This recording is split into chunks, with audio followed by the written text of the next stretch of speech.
Now, you may be wondering, and you should be wondering, why Print-Rite does not have a stand, a booth at this trade show.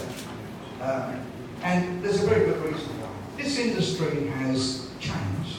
It isn't changing, right? You've been hearing it's changing for a long time. It isn't changing, it has changed. And if you recognise that this industry has changed, you cannot keep doing the same thing expecting different results. As Einstein said, that is a sign of insanity. But the fact is, these trade shows have also changed, and the ROI you get back from these shows has changed over the years. There was a time when we would be able to come to a show like this and meet hundreds of new customers and sit down and talk about what we were doing and create new business relationships and generate a lot of new business. Those times have changed. We today measure our ROI on an event like this by our ability and effectiveness of communicating with our customers. And frankly, we are better communicating with our customers in events like this than we are at a show like we have across the street. So this year we have made a change. So yes, I think everyone comes to this show for a spiritual experience. We're always looking for a profit. And in 2018, I think the profits from this industry have been very, very difficult to find. Now there's two types of profit. Maybe if you go over to the show, you will find about 520 of these types of profits. Because everyone is standing on a soapbox over at that show saying, hey, you need to come over here. I am the way to lead you to the promised land. I can take you to areas where you will make more money in 2019 than anyone else. Trust me, I never lie. Okay? And we're very concerned about our customers' profit. That is why we have been investing heavily in new areas and new products and more new built, compatible, non-infringing products to meet your market needs at the prices you also need. This is the profit we actually all need, right? And at Print-Rite, we are serious about understanding how to get and deliver this type of profit to you. This is what this event this afternoon is all about. What we do have are some of the industry's experts. We're also going to talk about NPS. NPS is the most important thing you need to go away from today understanding. And we'll tell you why when we get to that segment with Felix a bit later on, okay? We're also going to talk about 3D. Right, Stephen? Yes. So we've got some real expertise. We want to get on with the program, so let us move on, and we'll invite Christian Petto to go ahead. Thank you.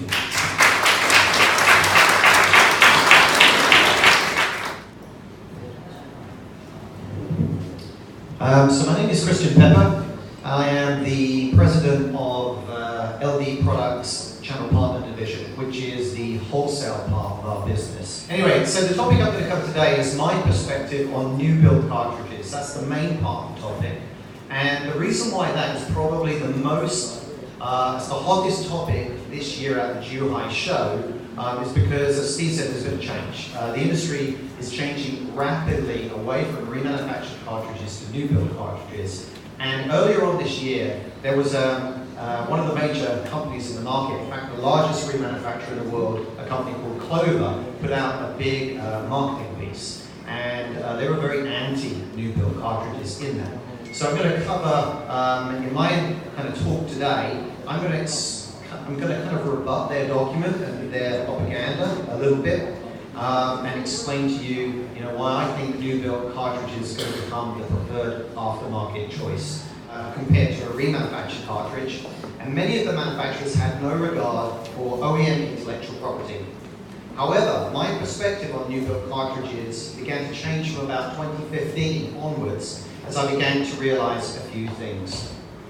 The first thing was that most new build cartridges quality was poor because they were being built to the lowest cost possible. And the reason they were being built to the lowest cost possible was that they were being sold onto to customers online on the internet.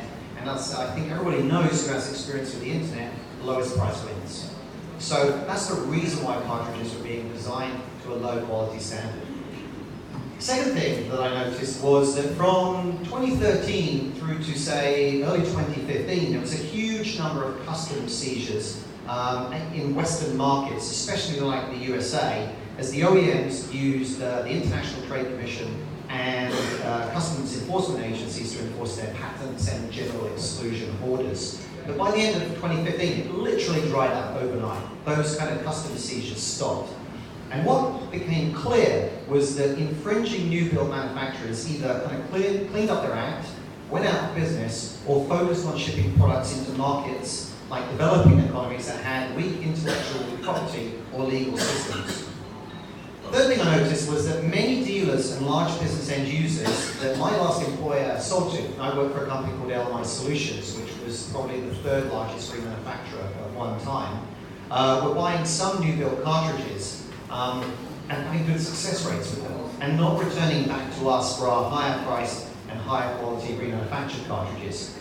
So I've been an entrepreneur all my life. I've owned 2 businesses on 2 continents, and I started to have this idea in my head, and I tested it with a remanufactured cartridge product engineer with 25 years experience in this industry. And the first question I said to him is, why does a used shell in a remanufactured cartridge produce a better quality product than a new shell? And his answer completely blew me away. I just didn't understand it at first. And he said, it doesn't. It's nothing to do with the shell. The quality is to do with the components inside the cartridge. It's those components like the drum, the wiper blade, the doctor blade, the toner formulation. It's those components that determine the quality of the cartridge. And I was like, really? So the shell's not really nothing much to do with it. He was like, no, it's components. So I said, well, what would happen if you put high quality components in a new shell? And he said, well, in theory, you'd have a product that should be at least as good as the best quality remanufactured cartridge, and it might be even better. So from that conversation, a business plan was formed in my head, and I searched around for an organization who would be interested in testing this concept of like a premium quality new build cartridge. That search led to LD Products, who were already selling lots of low-priced new build cartridges and had the relationships with the major Chinese manufacturers and the scale and distribution capabilities that I was looking for to build higher quality new build cartridges. We hired a team of engineers from the remanufactured industry in the States, and in the middle of 2017, the engineering team and I came to China again to meet with LD Products primary vendors. The difference in 2011 Zhuhai and 2017 Zhuhai was unbelievable. In 6 years, I hardly recognized the city. The city had completed its modernization, was clean and thriving, and so were the manufacturing plants. Maybe what we were looking for was already in place to a large degree in 2011, but I was biased towards remanufactured cartridges back in that time. However, in 2017, with new goals and armed with questions about what we were looking for, we found that some of the factories were able to demonstrate a deep understanding of and compliance with Western market OEM intellectual property, the legal systems, modern manufacturing methods, rigorous quality control, engineering abilities, and IT instruments that they were envious of. Between LD Products engineers explaining what we were looking for from a quality perspective and our partners' willingness to collaborate and work together with us, we were able to spec out and test product samples across multi-vendor cartridge models that far exceeded anything my team had built as a remanufactured product in the last 25 years. We were both humbled and excited. We began 8 months of intensive product development, extensive life testing in our lab, and with a handful of pioneer dealers out in the field. In January 2018, we launched the Gold Line, what we consider to be the first multi-vendor range of about 200 ultra-premium new-build cartridge SKUs that we launched into the USA MPS dealer channel to support large corporate and enterprise customers that really cared about print quality. Before I explain in some detail some of the results that we enjoyed, I think it's a good point to just change subjects a little bit, because again, one of the reasons I'm here is to rebut some of the disinformation and propaganda that Clover put out into the marketplace. And so I just want to kind of quickly get a show of hands. Anybody familiar with this document? Anybody read it? Anybody heard about the Clover marketing piece? Oh, forget it. I kind of forget it then. All right, well, to distill, what is it? It took me 23 minutes to read this. You know, and I'm really interested in something, and it proves that the only people that read your marketing are your competitors, I guess. But anyway, basically, what it says is that all new built cartridges are bad quality. Sorry, I lost my own page here. All new built cartridges are bad quality. All new built cartridges infringe OEM intellectual property. All new built cartridges are clones of the OEM. There's no innovation added whatsoever to a new built cartridge built by companies like Print-Rite. It's just a straight copy. There's no way that a new built cartridge manufacturer could produce all the components in a cartridge because they are way too complex for a Chinese company to design and engineer. Last time I checked, Chinese companies build the iPhone. So, you know, I think like a printed cartridge is beyond them. All new built manufacturers are constantly being sued. Dealers are being sued. It's all going to get worse. The most important reason why people buy remanufactured cartridges are they're environmentally friendly, and so on, and so on, and so on. So back to my testimonial. What have we experienced at LD Products with new built cartridges? Firstly, thanks to an increasing transition from remanufactured to new built cartridges, LD Products online business has become the largest in the world, and we sell and ship in excess of, wait for this, 50,000 cartridges a day. Let that sink in for a minute. 50,000 cartridges a day to internet consumers in just North America. LD Products is now the largest company in this world. Secondly, with the higher quality Gold line, our channel partner division has launched and recruited over 50 MPS dealers since January 2018, and we ship tens of thousands of cartridges into MPS environments. We have maintained a return rate that has averaged between 0.1 and 0.15% year to date, all the way through to October. To put this into perspective, when I worked for LMI, it was considered either the best or the second best quality manufacturer to MSE, and our return rate was about between 1 to 2% of cartridges that we manufactured. So the Gold line, new built cartridges sourced from our partners, is proving to be 10 times higher quality.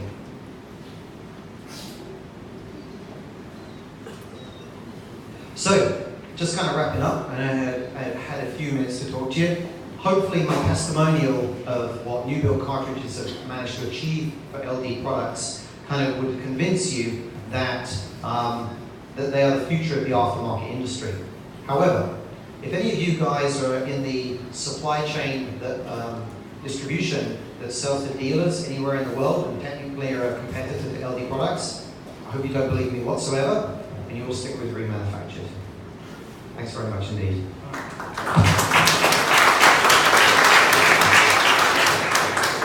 So, Christian, you and I yesterday ended up on a debate run by the RTM organisation at the summit to talk about the same topic, right? And we were against 4 others who were saying, no, remanufactured is the only way to go. And just to make sure, you know, we're not saying Print-Rite is only new build compatible. That is not the way it is going to be. I'm a Poe sitting here, has spent 37 years building an organisation on the back of remanufacturing. We love remanufacturing. But we also love our customers to be able to make a profit. And we have now invested over about 18 years to get to a point where we have the infrastructure, which is most important, to be able to deliver a new build non-infringing product to the markets where patents are very, very important. So we kind of like both options. Our competitors, such as Clover, of course, cannot make both options. So they have to come out and say all new built cartridges are infringing. All new built cartridges are risky. You will be sued only by remanufactured cartridges, and of course they at the end say buy it from Clover. So this is the argument that we've got going on. I want to make sure that you're understanding that we want to provide what our customers need, but we also need to be aware of what the customer's profit needs to be as well. Christian, thanks very much. I appreciate that.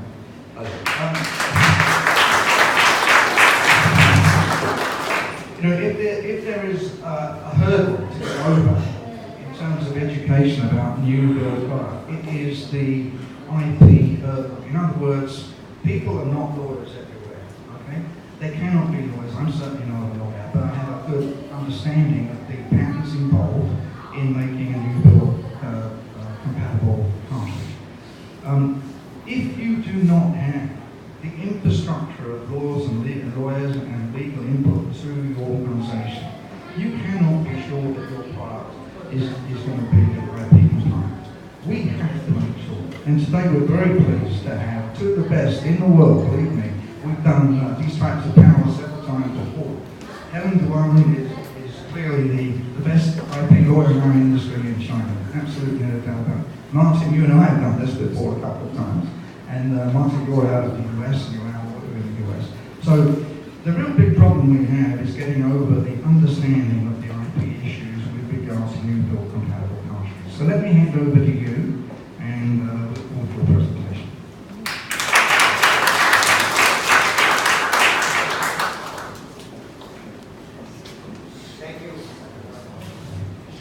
Thank you. Fortunately, thus far, we haven't followed the Shakespearean admonition to kill all the lawyers, so we're still around, and we still offer some advice as long as we need it, which is good. I listened with great interest in that last presentation because what was said and what Steve added afterward is so true, that in this industry in particular, it's critical to be aware of what the IP is that's out there, what IP the brand companies have, and that can potentially use against you, and to be on top of that at all times to make sure that the product you are selling out there is non-infringing and capable of being marketed with safety in the marketplace. Not all companies in this industry do that, as I think some of you know. Some basically dismiss IP and take their chances and just market product. Print-Rite does not operate in that fashion. Print-Rite is a very careful, conservative company when it comes to IP. They spend lots of resources investigating the patents of the brand companies that are out there and making sure that when they bring products on the market, that they're going to be safe and that they're going to stand behind the products that they bring on the market.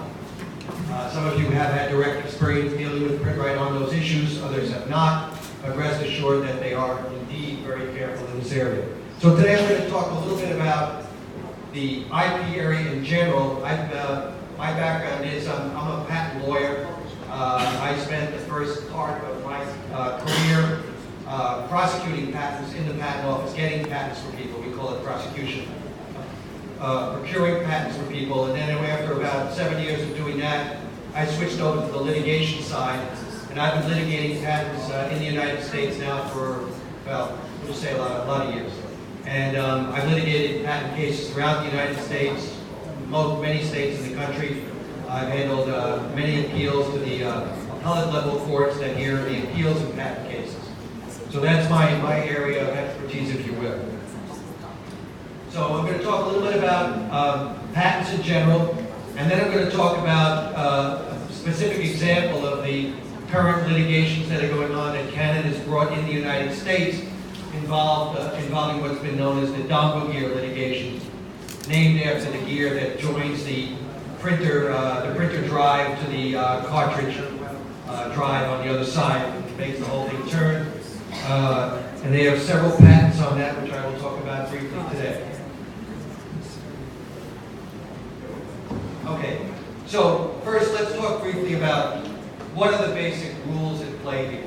So in the United States, we have, as we do in all countries, we have a patent statute passed by Congress that sets out the rules, the basic rules of patent infringement and patent validity. So we have a section of the statute that's up here on the board. This is not the exact wording of the statute, but basically what it says is, if somebody has a patent and you make, use, or sell, or import into the United States, or even offer for sale, a product that falls within the scope of that patent, you are a direct infringer of that patent. So if you do any of those things, even offer for sale an infringing product, you infringe the patent. There's no intent requirement, so we call it a strict liability tort, meaning it doesn't matter whether you knew there was a patent out there or not. It doesn't matter whether anybody ever put you on notice that you might be infringing. If you violate the patent, you're an infringer, and lack of knowledge of the patent is simply no defense. Now, there are other types of infringement. I'll just talk about them briefly. There's one called inducement, where you're not directly infringing the patent, but you're encouraging somebody else to infringe. In that case, you would have to have knowledge of the patent and be aware that the acts that you're carrying out are in fact going to lead to a direct infringement by someone else. And then finally, there is another section called contributory infringement. And this is still, these are still aspects of what's required for inducement, but I'm going to skip through this so we can get to the meat of the presentation. There's another section that deals with contributory infringement, which basically says that if you're selling a component of a product that's especially made for use to infringe a patent, so it's a component that has no other use except to put it into a bigger product that infringes a patent, you can be liable for selling that component. And there are special rules about that, so basically it can't be something that has another use, and it must be what they call a material part of the invention. It can't be like a screw or some minor component. It's got to be something significant. Okay, damages. So if you prevail in a patent infringement case, you can recover damages. And what the patent statute says is that you are entitled to recover your actual damages, but in no case less than a reasonable royalty. So what does that mean? If the party whose patent you're infringing is itself selling the product, so they have their own product that they're selling, and you're selling in competition with them, and they win the case, typically what they're entitled to recover is their lost profit. So that can be problematic in cases where the brand product sells for a lot more money than the infringing product, because their profit margins might be a lot higher than your profit margins, yet their profit margins are going to be the measure of damage. So if they sell 10 products and they get recovered profit for lost sales on 10 products that you sold, let's say you sold 10 infringing products, they may recover more money from you than you made on your gross sales. So that can be a very dangerous situation in terms of damages. Secondly, there are cases where people have patents, but they're not selling a product. So what do they get? What's their damage? Well, in that case, the court says you get a reasonable royalty, and there are all kinds of rules and case law developments that talk about what is a reasonable royalty. But without getting into too much detail, basically what it says is it's a royalty that people negotiating in an arm's length transaction would have agreed to at the outset of the infringement. Sorry. Now, another thing to bear in mind is that there's multiple parties in the supply chain. So let's say Print-Rite manufactures cartridges, and it sells it to a company in the United States, which then resells it maybe as a distributor or maybe resells directly to consumers. Everybody in the supply chain who deals with that infringing product is potentially an infringer. So not only would the manufacturer get sued in that case, but the people who are buying it and reselling it in the States will also be sued because they're selling the product. And as I said earlier, selling is an act of infringement. And every one of those people is potentially liable for damages. So another thing to bear in mind is it's very important when you buy product from a company in China for resale in the United States, you want to make sure of two things. And a critical one, has this person done an investigation to make sure that whatever product they're going to be selling is not going to be infringing patents so that I don't wind up getting in a lawsuit? And two, even if I do get in a lawsuit and I get sued, which happens on occasion, and happens many times, do I know that the person who's standing behind me, the person who sold me that product, is going to have the financial wherewithal and the moral obligation to come in and defend me in that lawsuit so that it's not going to cost me any money, even though I got brought into the lawsuit? Those are two critical things you have to think about when you buy cartridges for resale in the United States. And again, typically in these transactions, you will have what's called an indemnification clause. Many times when you are buying from a company in China, and if it's a substantial company, you'll want the Chinese company to say, okay, we'll have a contract, and my contract with you will say that if you get involved in an infringement suit based on my product, I will step in and defend you, and I will hold you harmless from any monetary damage you may suffer, and I will hire the lawyers to defend the lawsuit, including the lawsuit brought against you. That's a typical arrangement that you have in these supply contracts. And again, bear in mind, it's of course only as good as the person standing behind you. If you're dealing with a small fly-by-night company, and they indemnify you, and you get sued, and they go out of business, you're liable, and you're going to get hit with those damages. So what I want to do is move on and let's start talking about 3D. We have Stephen Niall with us here. And Stephen, you can tell us more about what we do in this facility and what we're doing in terms of our 3D and what opportunities we have for our customer base. The case at all. Thank you. Steve, can I just speak a few words because Stephen is very humble. So he even mentions the bio in details. I have to tell you, he was used to be the professor in the Hong Kong University, and also probably a lot of people knows that the lady Zaha Hadid. Do you know the lady, the world famous architect Stephen? Has been working with her studio, teaching her student in the studio. So, and I can tell you that the 3D printing is still not moving yet, still on the early stage. But I can tell you, this will boom. But whether 3 years, 5 years, 10 years, it will all depend on the application. And Stephen Mao is the most pioneer in the applications of 3D printing. So that's why this time we invite him. You may know, and then next we will ask my colleagues to tell you, if you are zero knowledge, how you can start with this 3D printing in your country. So my other colleagues will tell you, give you some choice. So, and I hope this will just try to think about it, okay? 10 years ago, if you look at this here, this 3D printing model, they are a representational model of an architecture model. At that time, one piece of this cost $3,000 US. Okay, now it costs 300 RMB. All right, so the cost of printing is dramatically dropping every single year, like 50% dropping. Like the cost of materials, the printing time, and the quality of it getting better and better.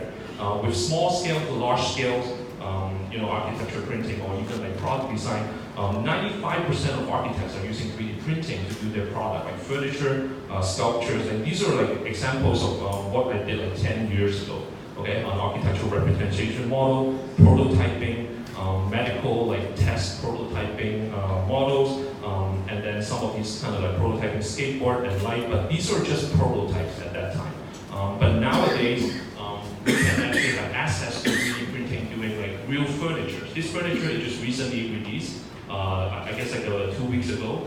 It's an FEM composite PC materials that printed with 10 hours, okay? And it's very, very cheap, and then each of these are like 4 mm thickness. And also, it's a very, you can actually make it different color.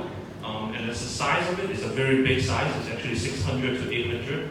And then these are actually recyclable materials as well, using robotic printing. And then what we also did is like people customize like different flags, like color. This is actually a friend's, the flags. And then this is one of the customers, they customize the color of it. So these are, this is more the recent project that we've been working on. It's a large-scale 3D printing furniture. This is the 4th project. I'll be showing you a lot of different projects that we've been working on lately. So this is a project that this is the 4th project that we're working with City View of Hong Kong on a whale exhibition. This is actually the bone of a whale, of 5 meters long.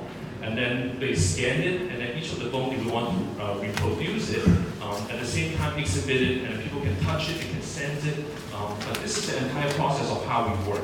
Okay, so we're actually looking at different materials, okay, different kind of softness, like hardness, and then we print it with different colors so that we have actually post-processing of a little bit more white, more yellow, so that we can actually play with this, and then with the client. And then what we actually need to do is, like every time that we print something, we actually need to test it. They keep working on, we can keep working on this, like the materials and also different kind of like post-processing. So that was the delivery for this project. So what we've been also working on the last month was in the movie industry. There's a lot of actually 3D printing application in the 3D printing industry for movie. So this is actually an armor design that we did for the director. The cost of the entire printing was about 200,000 for the entire project. Okay, for the printing cost. But what we asked for was almost like a 2 million design fee and plus everything to it. So that was a pretty good, profitable project in the movie industry, because printing now actually a lot cheaper than before, and also most of the effort was actually in the design process. Once the design is done, then we print all the armor, all the weapons, and all these very quickly. So this is actually one of the most recent project that we've been working on was the movie industry, where we're testing a lot of different materials. For example, how to actually make it a shiny materials, like rusty finish on it. So we're working with the most actually a United States company like 3D Systems on different material testing. For example, we can do transparent, like 80% transparent to 60% to like solid, so that the more transparent it is, the more polished that you can actually make. So these are different testing before we actually do the final production of this armor. And then the fitting, because actually we actually scan the body of the person so that it's perfectly fit with the person that actually wearing it for the actors. So these are some of the samples that we've been working on. And as well, for the movie, we also created a car which is entirely 3D printed for actually 1-to-1 scale. It's a 3-meter big sphere that the interior, all the parts are 3D printed. So you can see that we actually use carbon fiber frames. We actually print it and then use carbon fiber to actually put it inside to actually reinforce the stiffness. And then all the parts inside are actually 3D printed as well. So they actually use it for a lot of like live shooting, 1-to-1 scale. They don't want to use like CG for close-up, so they really have to use like real 1-to-1 scale actual car for the sphere design. So what you can see here, actually, we also incorporate the door, how it actually opens. It opens up and close, and then also move.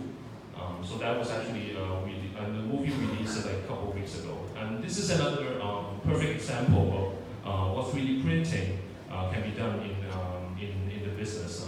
We've been receiving a lot of these trophy design for the past like year or two. Every time the client came to us is we want like this is actually 1,000 different shapes of a trophy design. So we actually simulated in the design process so that each of them are actually different. And then we do a lot of testing to it on like end cloth, like basically these kind of cloth simulations. So we run like 1,000 times and pick like 2,000 times and then pick the 1,000 that we like. And then we just basically prepare the data and then print it. And it took us almost like 3 days to get everything ready. So the entire process was about a week, including the design. And can you guess how much actually each of these costs? This actually, we printed everything, I think each of them is around 120 RMB per pieces. It's around like $20 for one single pieces. Okay, that's the basic cost, but we actually we charge like 3 times more. So basically, there's a lot of like profitable project that actually can be done in 3D printing, and then a lot of these trophy design also did the same way as what we did for the previous one. And also what we've been also developing is the consumer product for metal printing, and this is actually a series of pen that with different patterns that using titanium printing. We can also use like stainless steel. Stainless steel costs around like 100 RMB per pieces, and then for titanium, it might cost around like 650 to $800 RMB per pieces. Printing, but we are talking about like just material cost with like any machines, like so basically that's what the supplier are giving us as a very low cost because we actually have the quantity for printing. So these are some of the products that are actually we don't sell it to consumer directly. We actually sold this to Eastern Airline, like aviary company. They use it as a VIP premium gift.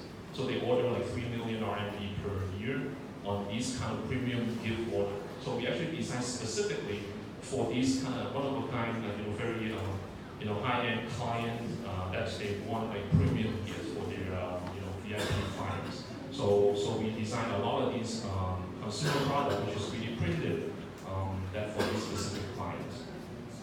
And then we also working with the aviation company, like designing some of these new pins, like using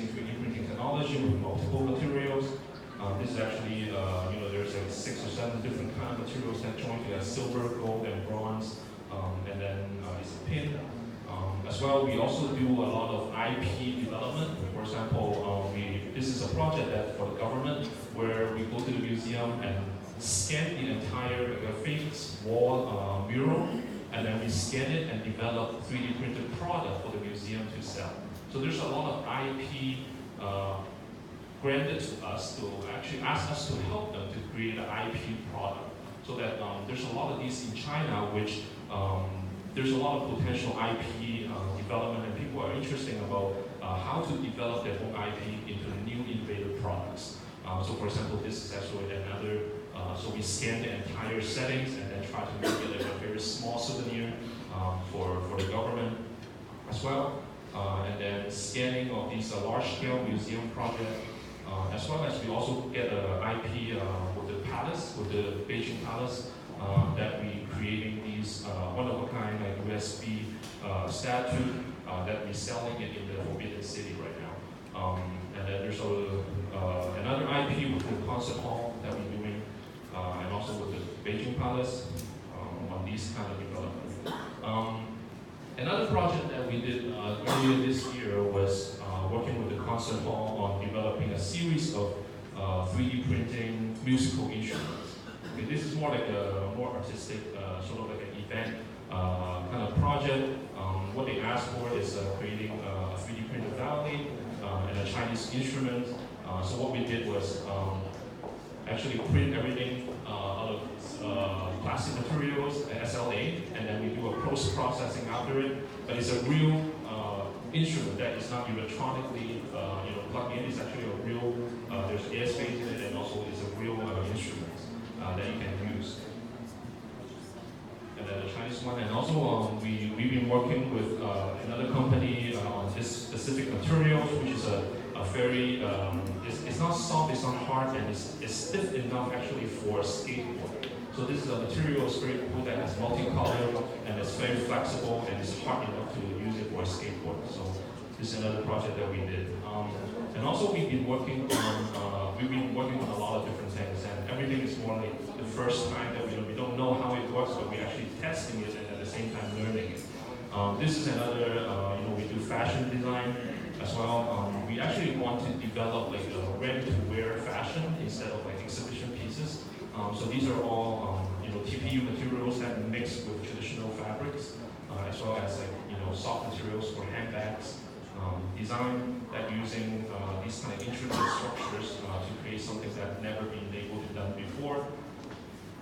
And this is a project that a couple years ago, it was like 4 years ago, it was the first 3D printed wedding theme that we did. The first 3D printed wedding theme. So the entire wedding dress and everything was 3D printed, and it was done in about 2 months. And the cost of everything that we printed was about 100,000 RMB. So it's actually the cost of the dress and the entire event was a lot cheaper than actually the traditional way of doing the wedding events. And then including like these cakes and accessories and gifts that are all 3D printed, and even jewelries. So at that time was the sort of like a very big event that everything was 3D printed, and even these gifts. And then now we're actually working with a lot of very famous fashion designers, haute couture, and trying to develop like high-end customized fashions for some European market. And then because the market in China, the printing costs in China are so much cheaper in the States or Europe. So we can actually have a lot of problem because there's a lot of companies owning machines and owning materials, and they develop their own materials in China. So you cannot imagine how much cheaper that you can actually fabricate stuff and produce stuff in China than in the States and in Europe. And then we've also been working with Milan exhibitions every year that we go there to showcase like 3D printing furnitures, design. So just a little bit about my company. We are based in Shanghai. We actually providing 3D printing design service dedicating to high-end customer design service. So we just do design. So we don't have any machines, we don't own any materials. We just purely bringing the consumer and the market, and also the printing suppliers and everything. So we are the in-between. We try to bridging everything. So we want to help the industry to get more business going on and helping a lot of our suppliers to get their product into the market. We are a very small company. We are 35 people. Like we started with 3 partners. Most of our stuff are very intricate and very detailed, highly complex geometry sort of like project. And then 80% of our business are B2B and 20% are products. But what we want to do in the 3 years, we want to switch it. We want to actually do 80% product and 20% B2B project. So this is actually what we're planning to do. And we've been working with a lot of different companies because 3D printing can cross over a lot of different companies, including school, institute and different universities. And then this product here, in 2015, we won the best prize for the Salon Satellite mobile in 2015. And what we did right after, we actually sold the patent of this digital model for 3.2 million RMB, just for selling the patent of it. And then at the same time, we've been selling this every year. So actually it's more than 3.2 million. So these are some of the light that we've been selling in Europe, and then we're producing in China.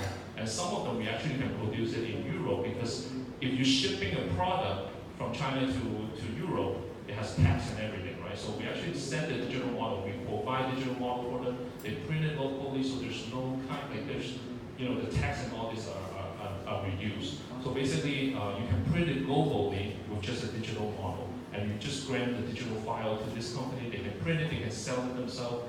So this is a new way of thinking of how the digital model can be used differently in the future. And record in 2016 and 17, we had 54 tons of color printing. This is one of the products that we use most of the 3D printing in color. And also for the Eastern Airline, we printed 10,000 of these a year for the premium gift VIP people. So we have high quantity of 3D printing in color in the industry. I think we have the most 3D printing color applications. And in 2017, we just opened a China 3D Printing Cultural Museum in Shanghai. So dedicating to 3D printing products, 5,000 square meter space, dedicating to 3D printing. So we opened this with the Beijing government in Shanghai, that dedicating to 3D printing. So if you go to Shanghai, you can actually check out this space. All 3D printed products that we have are actually in there. And also what we did in the past 3 years, we tried to open 3D print cafes and experience shops, because I think I want to actually do something different. We don't want to do online selling. We actually want to bring back the physical experience of 3D printing to the consumers. So online selling, people cannot understand what the material is, how that actually the touch of it. So we actually try to bring back the physical experience with these kind of 3D print cafe that's situated in different city in China right now. That we opened 4 of them right now, and we're planning to open 12 of them next year, because we're actually collaborating with the biggest furniture company, so that they're giving us all these stores to actually put this to make it experience shops. So these are some of the shops that we have in Shanghai, in Beijing, and also in Shenzhen. And there are different kinds of shops and coffee shops that has these kind of 3D printing. This is actually a co-work space, office, hotel at the same time, a 3D print cafe on the bottom. And this is actually working, collaborating with Print-Rite on 3D printing the installation of the ceiling. You see the installation, all the ceiling towers are all 3D printed. And then there are 480 different towers that we printed and put it up on the ceiling as the installations. And then we also do educational 3D design center in Shanghai, as well as here in this center. We teach people how to do 3D printing, as well as this is actually another project that we do with Print-Rite on 3D printing wall systems that has been exhibited in different events, art pieces, and then also we do robotic ceramic printing. So these are ceramic printing prototypes that we've been working on. and also large scale. This is actually one of the biggest market right now that we've been working on is the large scale 3D printing furniture and also interior design and architecture components. These are 3D printing furniture, and also with Zaha Hadid, I've been working with them, trying to produce a lot of the product that she designed. This is actually, if you look at this here, this chair actually printed one layer of plastic and one layer of metal at the same time. So actually layer by layer, it's very, very strong. So it's a plastic and steel printing technology that we developed throughout last year. And also we do a lot of sculpture, 3D printing, like one-to-one scale direct print for a real estate company. We are doing this staircase printing as well, entirely 3D printed stairs. Furniture design, and then also metal printing. This is actually using robotic to print stainless steel. And then these are some of the other projects that we've been working on with a biggest real estate company. We are creating 48 different concrete columns. We're printing in concrete as well.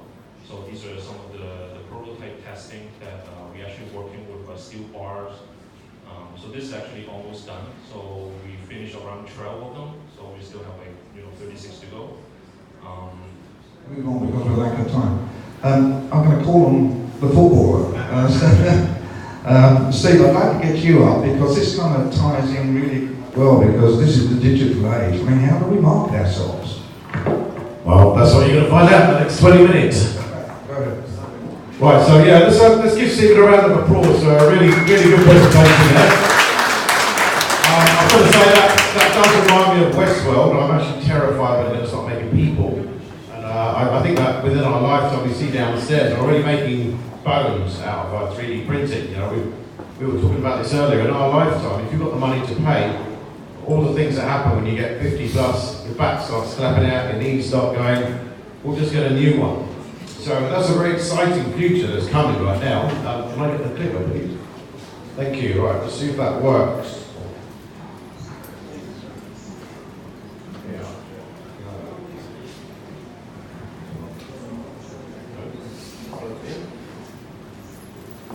Okay, right. So I'm going to have to be closer. Okay, so I'm going to have to stand here. So first of all, we've got a very short time. I'm going to give you a lot of information in the next 20 minutes. In order for you to get the maximum benefit out of today, I'm going to need your focused attention. So please tune in. Let's get going. So first of all, hang on, I'm just going to go the right way first. There. Okay, right. So why listen to me? My name is Steve Bruce. I'm from Hong Kong. I'm a LinkedIn trainer. I don't work for LinkedIn. I'm an independent LinkedIn trainer. Everything I'm going to tell you is how to use the free services. We all love a bit of free, right? Now, I've got about 30 years of international advertising, sales and marketing experience. I've lived in Hong Kong for over 20 years now. I've worked for some of the world's biggest advertising agencies in the past, in London, and I've worked in sales and outdoor media in Hong Kong. I've been a business owner myself for over 16 years now, so definitely past startup. I've trained over 1,000 people so far how to use LinkedIn for their business. And I've actually generated from the free services on LinkedIn over $250,000 US. So not too bad for something that doesn't cost any money. I don't really work for the CIA either. So. Right, so quickly, we're going to talk about a quick survey. I'm going to show you some numbers about LinkedIn. We're going to talk about what people do on LinkedIn. Then we're going to talk about why you need LinkedIn. We're going to talk about social selling and how you can use that. And then we're going to talk about the 4 pillars of social selling, about how to succeed doing that. We're going to talk actual how-tos, the things you need to do every day, every week, and every month on LinkedIn to enjoy success. So a quick survey. First of all, how many of you have a LinkedIn account? Okay, a decent amount there. Okay, who's got a paid account? Okay, one guy at the back there. Yeah, I don't have a paid account either, by the way. Who's a member of a group on LinkedIn? Okay. Who's an admin of a group on LinkedIn? Okay, who's got a company LinkedIn page? Right, okay, and who's got an all-star profile, 100% complete profile? And who's made money off LinkedIn? Have you sourced any business of LinkedIn? Right, now, I want to say there, do you see that the same people who are putting their hand up there, the ones who are making money from LinkedIn are the ones who are active and doing the right things on LinkedIn? So there's a key right there. Now, who is a senior exec in their business? Okay, a couple of you there. Who's a business owner? Yeah, a couple of guys there. Who works in marketing? Yeah, okay. Who works in sales?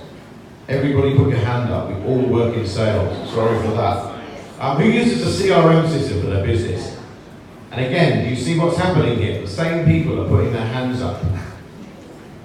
Now, let's talk about LinkedIn. How many numbers? 562 million users in 200 companies. It keeps going up. They've had a really good year this year. It's increased by about 62 million users this year. So they really continue to grow.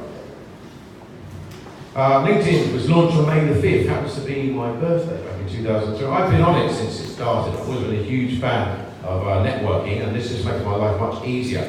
There are 141 million users in Asia. That represents about a fifth of the total users. So if you're in any doubt, Asia remains the place. We've got 40% of all the decision makers in the world are based in Asia as well, which is good for us. LinkedIn say 2 new users every single second, 200 conversations happening every minute on LinkedIn. Only 15% of people have over 1,000 connections. Who's got over 1,000 connections on their? Do you see? Same guys putting their hand up, right? Now, and also the LinkedIn there's been a 32% increase in mainly the page use year on year. So what that means is that people are looking at LinkedIn more and more and more every year. Now, almost half are spending about 2 hours a week on it at the moment. Like, how many people would say that they're maybe up to 2 hours a week on LinkedIn? Yeah, okay. If you're like me, I live on LinkedIn. I'm on there all day long. So I'm one of that almost 20% that are spending over 7 hours a week. I bet you're on there over 7 hours a week as well. Now, the thing is, the LinkedIn really does work. I get about 3 to 4 inbound leads a week from using LinkedIn. So, and as soon as you have even one lead, suddenly everything you're doing on LinkedIn will be so worth it. The day I got my first marketing client off LinkedIn, it was just that basically made everything I've ever done ever on it worth it. It was a $250,000 client, happy days for me. So, the average member joins about 7 groups on LinkedIn. You can actually join up to 100 groups, which is a bit mad, sounds a bit mad, but actually it's a very good way to share your content. Almost 40% are using the paid service. And LinkedIn's mission statement is to connect the world's professionals and to make them more productive and successful. So they're on our side, which is a good start. Now, LinkedIn in China, there are 42 million users in China. This number has been doubling pretty much every year since they launched in China. They played it much smarter than Google, agreed to roll over the China government and play the game, and they're really managing to profit from that. They do have a competitor though, MyMy. Who's on MyMy? Anyone know? Okay, most of you guys are overseas. So that's coming up, but that's a China language site. Now, we're interested in the people who are on LinkedIn China. Because they're the kind of people, in Chinese they're called sea turtles. Chinese go overseas, get educated, get their MBA, work in the US or Europe for a few years, rise up in the corporate rank, and then come back to China to get a double pay for a very senior position. These are the kind of guys that we want to be talking to. So basically what that adds up to is Facebook for people with a job. Okay, that's the end of it. No, it's not. Just joking. There's more. Now, let's talk about why you need LinkedIn. First of all, over 60 million senior level influencers on LinkedIn. 40 million decision makers. 3/4 of these buyers are using social media when they're evaluating your product or service. And the thing is that these guys are already 90% on the way to making a buying decision before they contact you. If you're not talking to them earlier on in the decision-making process, you're definitely losing out to your smarter competitor who is. Over 90% of these people have said they're happy to engage with someone who's a known industry thought leader or considered the go-to person in their industry. Anyone who does outbound sales will know that 90% of clients never answer cold calls. Cold calling as a way of doing business is widely proven to be massively ineffectual. Now, almost 80% say, and this is all research from LinkedIn, saying that they find that LinkedIn is an effective source for lead generation. Almost half are saying that they're researching their suppliers on LinkedIn. So what that means is if you want to be taken seriously in business these days, the minimum acceptable standard is that you need to have a fully completed LinkedIn profile at the very least. Better of all, be active on the site. Because what happens? We were talking about this earlier with the lawyers. There are only 3 people who go on page 2 of Google. One is students, The second one is the police, and the third is lawyers. And basically, no one else is going to bother looking for you. So if you don't show up on page 1 of Google when people search for you, then you're really missing out.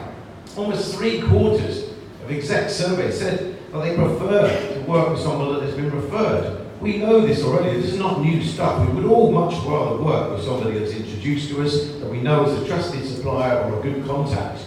And these same clients have said that they're 5 times more likely to engage with somebody if they're introduced. We all know this already. If you get a warm lead, you say you need a designer or a printer or whatever it is, and you get an introduction, you're much more likely to do business with that person. Unsurprisingly, what happens is those referred leads obviously are going to close at a much better rate.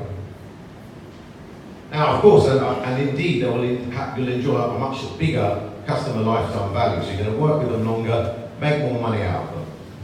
So again, almost 65% of buyers have said that they enjoy hearing from people who give them useful information. So what we've all got stuff, we're all reading email newsletters every single day for our work. All we need to do is to add in a filter that says, is this suitable content for LinkedIn?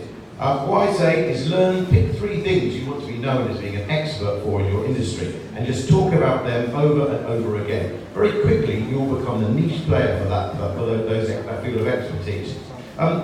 Unsurprisingly, 90% of people on LinkedIn are the household decision makers. So those are B2B side, you shouldn't completely discount it for B2C. Now we do know this as well, almost half of users on LinkedIn will avoid sellers who have an incomplete profile. So it's really important that we're visible and make sure we have a photograph, make sure we have all our fully completed profiles that people can check us out. Now, LinkedIn smashes it for B2B lead generation. It's the clear leader. The good news is that Google Plus is actually shutting down. Hooray, finally. One less social media channel to monitor. But what we can see here is a clear leader. It's driving more website traffic to your websites than any other social media channel. So it really is, what we can do here is have an About Us section on your LinkedIn company page, or your senior director salespeople have their LinkedIn profiles linked. If you Google yourself, your LinkedIn profile will come up as the #1 hit. Even if you have a very common Chinese name, it will be 26 people with that same name, you'll be one of them. So why not take charge of the #1 organic hit when people Google your name? Now, as I said, 90% of clients never answer cold calls, right? So the sales guys who are using LinkedIn are sourcing 45% more leads per quarter than those who are not. Obviously, they're much more likely to make their sales target. And those guys who are using LinkedIn more are the ones that are really doing well. As we saw, the guys putting their hands up earlier were saying that they're making money off LinkedIn, are active on the site and doing the right thing. And of course, nearly 30% of these guys who use LinkedIn or social media and their selling techniques are basically beating their sales target. So and they're outselling the people who don't use social selling in their work by almost 80%. So think about that. How much does that mean for your profit and your bottom line? And almost 60% have sourced business on LinkedIn. And again, what we saw here, the guys that are active on the site already are the ones making money off the site. So the thing is, unfortunately for you, these days you are going to get Googled. And the trouble is, you are whoever Google says you are. Nobody's going to know what you're doing or what you have done unless you tell them. So it's really important that you're visible when people do it. And it's a great way to build your professional reputation and to basically present yourself as a key person of influence in your industry. So let's have a quick look at some of the things that people do on LinkedIn. What we can see here, think about these and what you're going to basically, how they apply to your business, these topics. These are the most things that people are doing on LinkedIn. Now these are the top 3 types of content: industry insights, company news, and news about new products or services. All stuff that's going on in your industry at the moment. It's very innovative, it's moving very quickly, so there's lots to talk about and that your clients want to know about. These are the top shares by topic. So have a quick look at those and think about how they apply to what you're doing. What can you talk about in those and really enjoy the content that people actually want to know about on LinkedIn? Now, in sales, there's a thing called 7 touches to a sale. It's commonly held that you need to have 7 points of contact with someone before they'll buy anything off you. So let's just use 7 random ones. It could be the first one. Find and identify the target client, the decision-making client. Connect with them on LinkedIn. Send them an email. Give them a call to follow up. Hopefully you'll get a meeting from that. Then you go backwards. You'll then get to send them a proposal or a quotation. They'll come back and say, whoa, too expensive, no budget. Then you revise it, send it back again, get feedback. Hopefully we close the sale.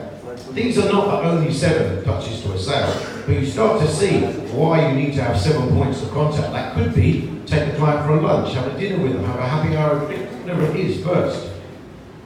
Now, I'm a great believer that the money is always in the follow-up. I do a lot of work with one-on-one clients, or like senior execs and business owners in companies. Sometimes it takes me up to 2 years to close the client. Now, here's some data for you. 48% of salespeople never follow up.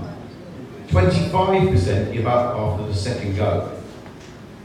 12% give up after the third go. And only 10% make more than 3 attempts. But the trouble is, only 2% of sales are ever made on the first contact, and only 3 on the second, only 5 on the third, and only 10 on the fourth. But guess what? 80% of sales are made on the 5th to the 12th contact. Turns out that so many other things in life, persistence pays. Now, let's talk about social selling. Basically, social selling is the new selling. It completely eliminates the need for cold calling. As we already discussed, cold calling is widely proven to be massively ineffective. It basically means that you're dealing with the decision maker, you're identifying the right person you have to talk to and getting them into a relationship before you start selling to them. It's going to make your meetings more effective because you're going to identify areas of commonality, and it's a great way to use your network, your existing network, to leverage your prospects. If you all connect to your everyone in your company, the chances are you've got some kind of a connection to pretty much any client that you need to talk to or identify. And obviously that's going to help you to build deeper and more trusted relationships, and that's going to indeed make you achieve your sales goals. Now, the thing to remember is it doesn't replace traditional sales. I do a lot of work with sales teams, and what they'll tell me, the sales director will say, oh, we bought LinkedIn for us or for our guys, and they're saying, boss, it doesn't work. And the boss will say, well, hang on, what happened? Oh, well, we sent messages, nothing happened. We still have to call the client. We still have to go and see the client. But what we're doing is we're using LinkedIn to make what we're doing more effective and making sure that we're not wasting our time on bad fit clients and that we're identifying and sticking with the good fit clients. So a quick definition of social selling from LinkedIn. Essentially what it is just getting people into your network, influencing them in a nurture sequence until they're ready to buy. People buy when they're ready to buy, not when you're ready for them to buy, fortunately. So LinkedIn has a thing called the 4 pillars of success, and they are, the first one is create a professional brand. So that means create 100% or all-star complete profile. The second one is, to use LinkedIn to identify decision-making level budget holder clients. The third one is be active on LinkedIn. Post every day, like, comment and share with other people's articles. The fourth one is a result of the other 3, is that you'll grow a powerful network over time, and then you'll become an industry influencer and become an expert.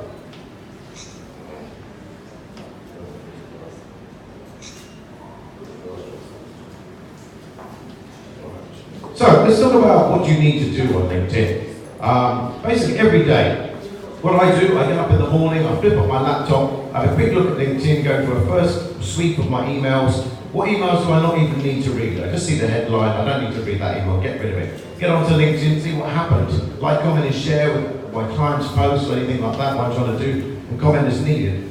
Ads, maybe add a couple of invitations, or add some people I may know. Remember, always keep in mind, who are you trying to influence? LinkedIn is not a popularity contest. We don't have to have hundreds of thousands of followers.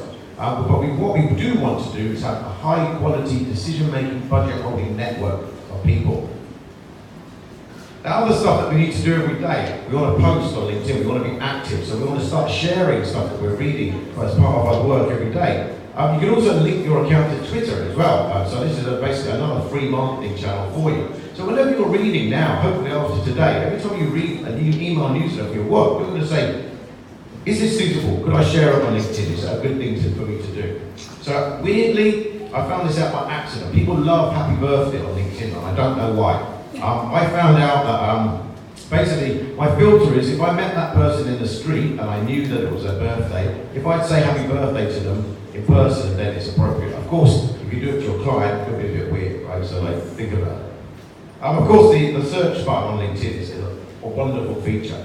So, basically, when you're in your groups, sounds nuts to join 100 groups. You can join groups that are peer groups for your industry, but you can also join groups that are for your clients. So, for example, I'm in the CMO, the Chief Marketing Officer group on LinkedIn, because that's where my clients are. I work with lots of very senior guys, so I want to make sure that I'm posting stuff that's interesting for them, but I also want to read stuff from my peer groups, like I'm in the digital marketing group, for example. I want to keep up to date, well, there's a LinkedIn marketing group, I want to keep up to date what's going on in my industry.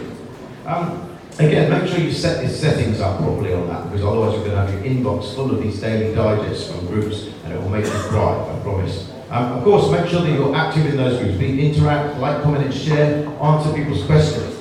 If you can, try and post a long-form post or an article once a month on LinkedIn. This is a really good way to build up your reputation. So, we're all here at the trade show. You've all been here at the trade show, and you're here now. LinkedIn has QR codes on it now, like on WeChat. So you can now link up to each other super easily. This is a really good feature that they now have on it. LinkedIn etiquette is to do it within 24 hours. Write a note, remind them how you met. You meet so many people over the period of a trade show, there's no way for you to remember everybody. So you need to give them a little note to explain. And give them a decent reason to connect as well. So before we go into a meeting, we all need to have the LinkedIn app on our phone, because sometimes you forgot to look up the client's profile. So you can look in the taxi on the way there, and make sure that you can basically get some information out that, oh, you know this person, or we both used to work at this company, or same university, or some area of commonality that we can do. We don't always add them immediately. If you're going for a new business meeting and you add your client before you even met them, they might not like it. You have to do it on a case-by-case basis and decide the right time to connect with that person. What I do, I'll get on their post, on their profile, and I'll interact with it, whatever they post in there. Like, comment, share about it. And because people who do post on LinkedIn, I really appreciate it when you do basically interact with their posts. Now, so every week, we want to be doing prospecting. You don't need to go nuts prospecting. If you added 5 people every day, that's 25 people a week. If 5 of them say to you, let's meet for coffee, you haven't got time with the work you have already. So you only need to add a couple every day. So even if you're adding 10 new prospects a week, that means you'll probably get one who will say, let's have a coffee or let's have a conversation. So basically, it's about being consistent rather than about going nuts about it. Also, you can look on LinkedIn, is there contact information available? You can also look for who's connected to them as well. What I found is that LinkedIn, saying I'm a member of the same group as you, will work 70% of the time. Generally, it's considered that a key person of influence has a big network. So basically, you want to have a minimum of 500 contacts in your network, and for all of you guys in here, you'll know lots of people. Also, I found that recommending and endorsing people is a really good way to build rapport amongst your co-workers as well as your clients and your market. Now, every month, turns out you can export all of your contacts to a CSV file for email marketing. Obviously, this is a really good way to contact with those people. You can also synchronize your contacts. Weirdly, at the moment they're kind of integrating it into Microsoft Outlook, but weirdly at the moment you can do it with Gmail. I recommend that you get all of your contacts onto Gmail, all your work contacts as well, so you've got them in another place that's not in your work, in case you've got a problem with your computer or something else happens if you're traveling. Now, I've got my patented posting filter, which I'll share with you now. The first thing, is this actually interesting or useful? It might be fascinating to you, but it's not useful to your market. Is LinkedIn the right place for me to post this? Might I be better posting on Pinterest or Instagram or a different social media channel? Who do I want to influence? This is super important. And what do I want them to do or think after they've read this? They might be pick up the phone, give me a call. It might be like, comment, share. It might be just think, oh, that guy knows what he's talking about. That was useful. We have to think carefully about what we're trying to achieve. Definitely no cat photos. And while we're about it, we don't need any inspirational quotes either. Thank you. Now, somebody liked it. Right, so there are 4 ways to be active on LinkedIn. The first one is to share a post. So say, for example, here, we've got some artwork for me coming to speak for you guys today. So I put that on there. and I'll interact with that post, and I'll basically share a post that I'm coming to Zhuhai to speak for you guys. The next way, engage with an existing post. So this is another post for this event today. So I'll just like, comment, share it, telling people what's going on, saying I'm excited to be coming, all that kind of thing. The third way is to share a photo. Photos, we can use this in an awesome way at events like this. When you're here, you want to be basically treating like a teenager, snapping away. If you use the mobile app, you can take multiple pictures and upload them at once. So it's a really good way to do that, and it's a really good way to show that you're the kind of person that attends industry events and is one of the key people of influence in your industry.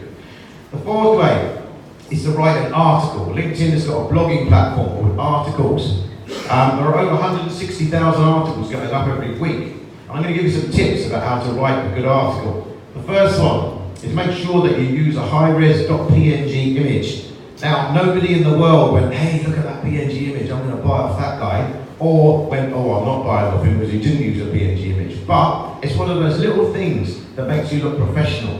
PNG images show up more crisply on a computer screen or on a mobile device. So over 60% of LinkedIn views are done on a mobile device. The next one is use a snappy headline. Remember, 60% of views on a mobile device, if you've got a long headline, it simply gets truncated. You're missing the point. About 2,000 words long. People want to read something substantial, but they don't want to read a book. So we want to do make sure that we generally have a neutral tone, though obviously sometimes don't be afraid to be controversial, but just pick your topic. Make sure that you use clear language. Remember that some of the readers of your post are not going to be native English speakers, so this is not the place to show off how good you are with English language. You want to be understood. And also, unfortunately, apologies for any Americans in the room, the average reading age of the American adult is 12. So just remember that. Fleisch Kincaid is reading thing on Word, remember? That's what it's measured.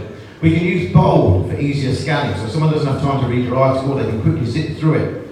Make sure that you use images to illustrate your point. As we saw with Stephen's presentation, visual is memorable. How high impact was that, right? Looking at all those pictures of the stuff. If you try to explain that to us, there's no way we can understand it. A picture tells 1,000 words, right? Make sure that we use links to credible sources for any claims that we make. Remembering, Wikipedia is not a credible source.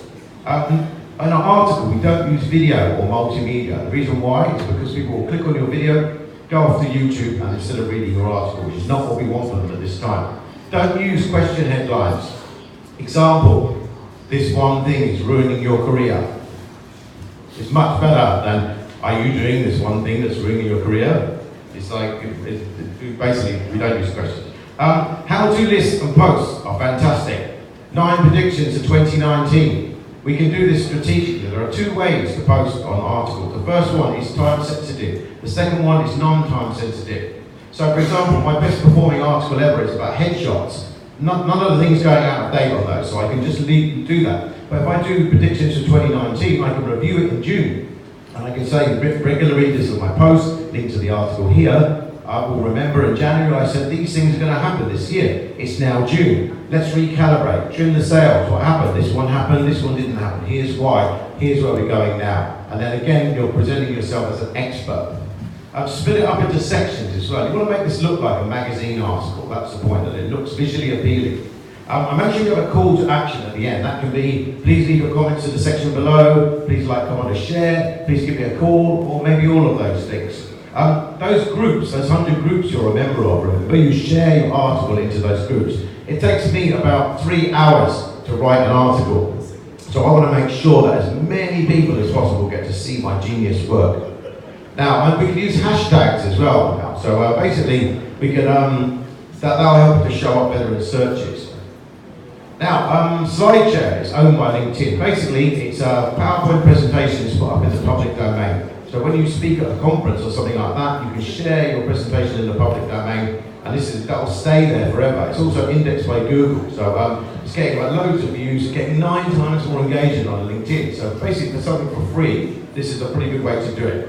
Over 20 million pieces of content, and I use it for research. If you're going to do something about trends in your industry, this is a really good way to go and see what other people in the industry are talking about, so you can get an idea about what to talk about yourself. Now, you can look at other people's post history. So here, for example, here's Shadow. I've been watching her very closely in the past time on my way here. So I can look at a post and I can engage with those posts, like, comment, share again. We can also see who's viewed your profile. Now, this on the free services you don't get so much information about, but it does give you some data there. This is useful for if you've got a proposal out and suddenly people are looking at your LinkedIn profile, then you know something's happening. They're not just looking at your profile for fun, right? So my other bonus tip for this is use a tool called Signals by HubSpot. Now this is awesome. It tells tells you when anyone opens your email. Now, of course, when someone opens your email, you don't just call them and say, hey, I saw you open my email. You wait a day, call in, and then you say, hey, I'll just check it in, see how the proposals are coming on. And they go, it's too weird. I was just looking at it yesterday. You go, were you? Fancy that. So, but it gives you a clue about it, that is super useful. Now, of course, LinkedIn is a networking platform. We want to grow our network. Now, and there are different ways to do that. We can add our different emails, we can upload contacts to it. My tip for this, don't do this until you finish working on your profile. My mum always used to say, you don't get a second chance of making a good first impression. Most people only look at your profile once, so make sure that they're getting the best possible account of you when they do come. Of course, we can actually upload our contacts as well.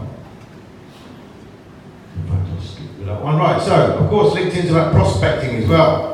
The LinkedIn algorithm will suggest people you may know. So the more contacts you get on there, the better. I suggest get all your friends onto LinkedIn. At the moment, all of your friends think they know what you do for a living. They actually have no clue. So when you write a good profile and you show them very clearly what you do for a living, they now become your free, unpaid, non-commissioned sales team, and because they can recommend you to other people. Right, again, anyone ever tried to do business with Apple Corporate before? If you have, then you'll know what a pain it is. If an Apple person gives you their name card, it gives you their direct number, there's no office number, there's no way to contact Apple Corporate. So what we can do, this is a real example of how I contacted with the general manager of Apple in Hong Kong. So basically, I went to the company page, and I can see there are a bunch of employees here. I've got 2 connections on LinkedIn that work at Apple. So basically, I can look through there, and what I can see is that I can check by these first, second, and third. I can see this guy, Pete Sebastian. He's the general manager at Apple. I didn't know him at all, so I thought, let's just test it. Does it work? So I contacted with him. So I sent him a message. I can see there are 38 mutual connections. So I've got 2 choices here. I can either use one of those mutual connections and say, well, call them up and say, hey, can you give me his email and phone number? They'll say, yes, Steve, thanks, no problem, but you didn't get it from me. And off we go. Or we can do what I did in this case. I sent him a message. These are the shared connections here that I can pick from. So what I did is I actually sent him a message. He accepted it. Now I'm connected to him. Bingo. Most of the time, people are active on LinkedIn and don't mind being approached, as long as you give them a good reason to do so. Most of the time, and what works over 90% of the time for me, is I just say I'm a Hong Kong-based LinkedIn trainer. It will be great to be connected to you here. And most people will accept your invitation. If you give them a reasonable reason to be in touch, people really appreciate having a note. This is very important. So here's some things you shouldn't do. Don't just randomly add everybody. You're trying to build a powerful decision-making, budget-holding network here of influential people. It's not a popularity contest. Obviously, this is like the modern equivalent of your CV. You wouldn't have a spelling mistake on your CV. What I do, because I'm really bad at typing, is I put it into a Word document, and then I spell check it first, then I put it into LinkedIn. I have to be really careful with that. So don't lose your company logo as your profile shot. Worst of all, don't use no picture. People will think it's a fake profile. 6% of LinkedIn profiles are fake. This is another reason why you shouldn't accept invitations from people you don't know. Don't use a silly photo. This guy, I just had a new headshot done. This is the photographer. This is his business, this guy. This is his profile shot. I did not pick him to do my headshot. Don't write in the third person. This is not your bio. We talk about I am a, not Steve is a. At the best, it sounds really arrogant if you're just writing in the third person, and that's not how we're trying to come across on LinkedIn. Don't keep your contacts private. My only caveat for that is if you're doing manufacturing, get your suppliers off LinkedIn. Suppliers have to be nice to you. You don't have to be nice to them. And also what will happen is your client thinks he can deal direct with the factory because he's very clever. The trouble is, he can't. He's going to find that it's going to take him 3 years to find out the expertise that you give as doing what you're doing. That's 3 years you're not making money. Chances are they won't come back to you. Or maybe they will with a tail between their legs, but it's still 2 to 3 years that you're not making money. If you're married, don't keep your maiden name private. This is a really good way to disappear completely. I mean, these days, less and less people are doing that anyway, but just as a tip. Here's some things you should do. When you send somebody a connection request, you've got 300 characters. So make sure that you make them count. Follow up within 24 hours. All the people you've met while you're here, every evening you should be trying to find some time to connect with them on LinkedIn. Say, hey, great to meet you at the trade show, or use the QR code on the mobile app to immediately connect with them. And you can look in the recently added contacts later when you get back. Remind them where you met and give them a good reason to connect with you, not just adding them randomly. So, recap. Social selling is the new selling. Remember, cold calling is dead. 93% ineffective. People who are using social selling to run their business are outperforming their peers by almost 80%. Another thing is, none of this happens by magic. Remember, persistence pays. Remember that all sales, 80% of sales made from the 5th to the 12th contact. But the results justify the effort. Now it really is the end. So if you have any questions, now is the time. Thank you.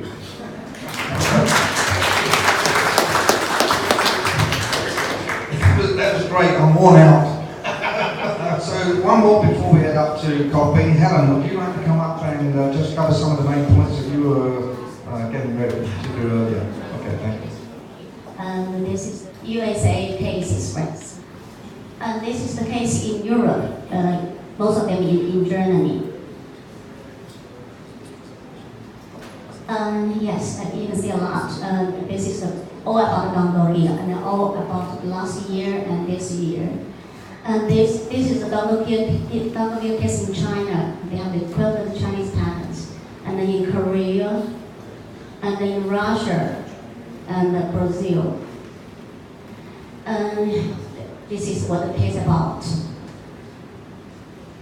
And this is the case is about the inclinable, and this is the Print-Rite solution, PR2, no inclination. So, and the Print-Rite has come up with the PR3 solution, and that is in October 1st, Canon and Print-Rite has a joint stipulation, and this document is published in the IPC website. Canon has formally officially accepted Print-Rite PR3 is non-infringement and will be outside the scope of any possible or general exclusion order or any orders. And now we talk about another case. This is also a very hot case very recently. This is Canon sued Crossland the end of last year, and in May Canon sued Intech again. And in September 26, Canon sued DoItWiser. It's interesting. Yesterday, Canon made an announcement. They sued DoItWiser. We don't know whether that they sued DoItWiser again, or Canon made the announcement so late. Almost 1 month later, they made an announcement. So we are not sure. We cannot find the complaint. Anyway, I think maybe this is a new wave of Canon's actions. Now, Canon's strategy seems to change. In the past, they are suing a bunch of companies. Now they are targeting directly to the U.S. distributors, U.S. sellers directly, not manufacturers at the moment. So I think Canon may, changing the strategy. So maybe there's more alert for the distributors worldwide. Pay some attention for Canon's strategies changing. So this is about patent.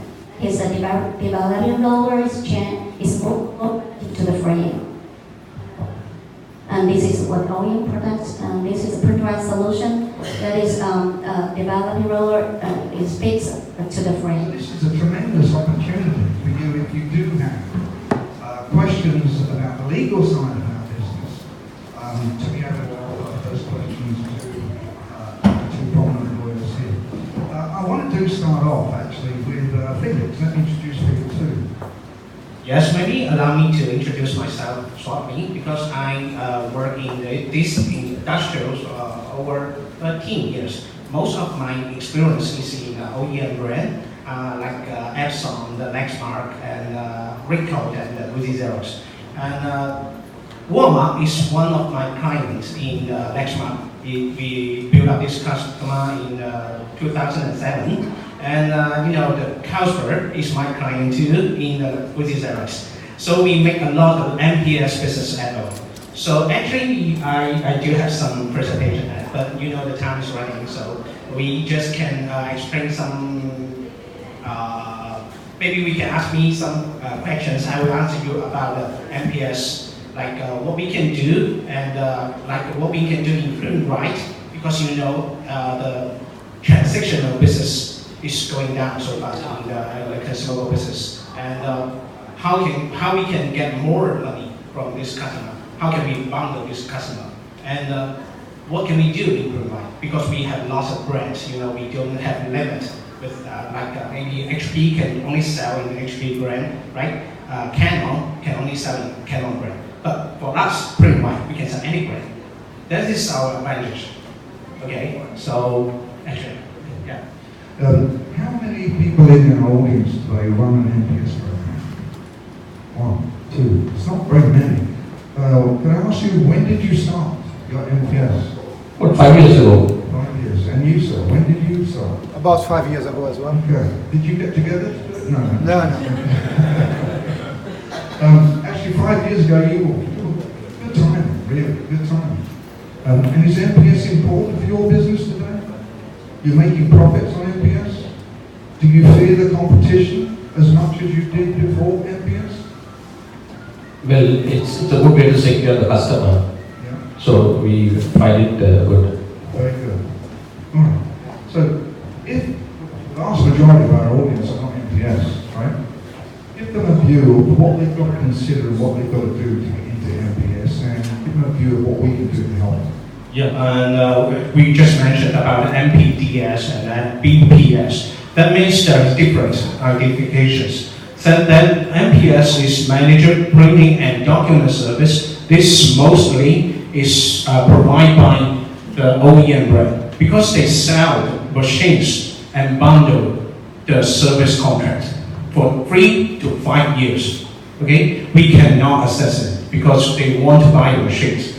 And the BPS means the basic printing service for us. We can go inside this, but that means we just the OEM brand just sell the machines, and we can provide the service and the consumables. You can see this is the MPS operation, the process. Like step one is to set up an account, and the other one, the second step is they will ask for help, ask for service through the website or through the call. And the third step is we can do the consumable management. That means we can deliver the consumable by the service provider. And the fourth is to provide the service. That means we can drive our service to the end users. That means we need to engineer to the end user side to make some fix. And the fifth is to charge. That means because MPS had to charge monthly or per page. It's not by carriage. Okay? So the last one is the billing. Okay? This is the core element for the MPS. One is the local service provider. Because in MPS there are some limits. Like we only can provide the service locally within 5 kilometers because you need to calculate the cost. We send the engineers there. Maybe over 5 kilometers we have to pay more. Okay. And the second one is to MIF. MIF means the machine and fill. MIF to management system. That means we need some software or solution to manage the machines, because we don't need the people to go on site. That means we can save the cost. we can use the software to use it. And the third one is the consumable management and the logistics system. That means if we can get the response within 4 hours or 8 hours, we can get more customer trust, because we can get the core and within 4 hours I can deliver the consumables and the service to the customer. So this is our core element. For us, which place we can do? Someone or maybe some customer can only do the local service provider. Some could be do the logistic systems, and the other one maybe we have the MIPS system. We can do together. I mean with the Print-Rite. Okay. I just share some data like in the 2015 we got only 15.5 billion in the world. And you can see channel only attained 31%. Channel, that means our business. Because this business is only owned by the OEM brand mostly. And you can see the BPS. BPS, that means we can sell the basic business in the world. That channel will attain 16.1%. And the number is around 20.68 billion.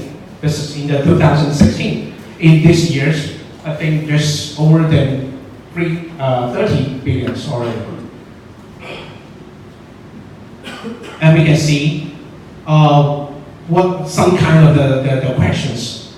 You know, what is the MPS in your country? Because you know, MPS is not the new concept. We already have this concept over 20 years, right? And always just in the copying machines. It's not in the printer machine, because in the copying machine there is a high volume for the print, for the single machines.